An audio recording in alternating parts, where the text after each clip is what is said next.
We hear about data breaches all the time, right? But what is actually going on behind the scenes? Well, today, we're going to pull back the curtain and break down the anatomy of a data breach, step by step. And we're going to treat it just like what it is, a digital heist.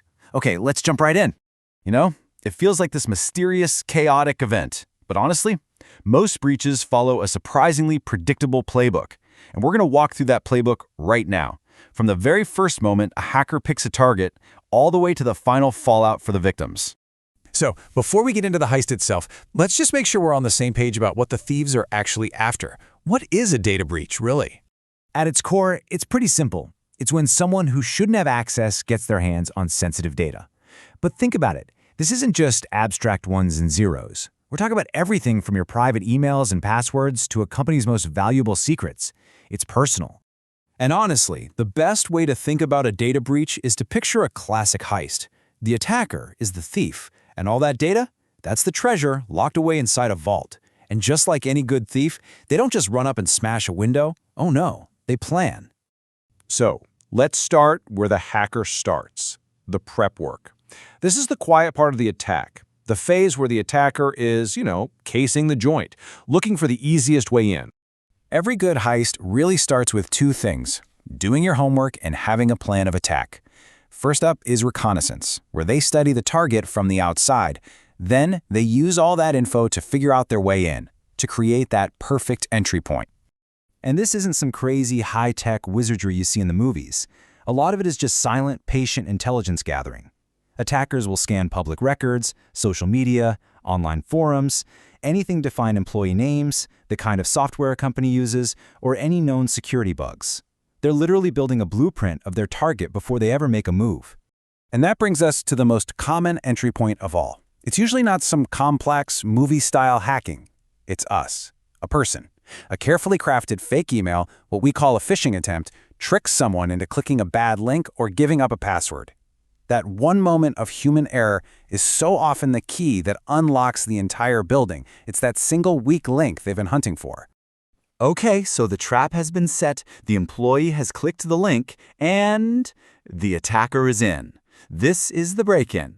But getting inside, that's just the beginning of the real attack. So once they're inside, their first move is called initial access. Think of it like they've just slipped into the lobby of a huge office building. They're in, but they're staying quiet, laying low. From there, they start what's called lateral movement, basically exploring the hallways, moving from room to room, trying to find where the real valuables are kept. Their ultimate goal is to find the master key that gives them access to everything. After moving around and finding that digital vault, we've arrived at the climax of the heist. This is the moment they go for the score, the actual theft of the data itself. This phase is called exfiltration, and it's done with surgical precision. They don't just grab everything all at once. No, they carefully copy the most valuable data, passwords, credit card numbers, and then they package it all up into compressed files to avoid setting off any alarms. And then, piece by piece, they sneak it out of the network. The jewels are now out of the building, and the alarms still haven't even rung. But a smart thief doesn't just run out the front door, right? The final move is all about covering their tracks. Attackers will try to delete security logs, hide the malicious software they used, and disguise their activity to make it blend in with all the normal, everyday network traffic. Their goal is simple: stay hidden for as long as they can, and maybe even leave a backdoor open to come back later. So, the digital heist might be over, but the story, well, it's not.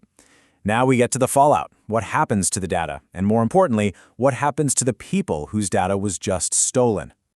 The stolen data enters a pretty grim marketplace. It might get sold in bulk on the dark web, used to commit identity theft or financial fraud, or maybe even leaked publicly just to damage a company's reputation. And for the victims, well, the consequences are direct and they're painful. Money stolen from their bank accounts, personal accounts getting hacked, and a long-term loss of trust in the companies that were supposed to be protecting them in the first place.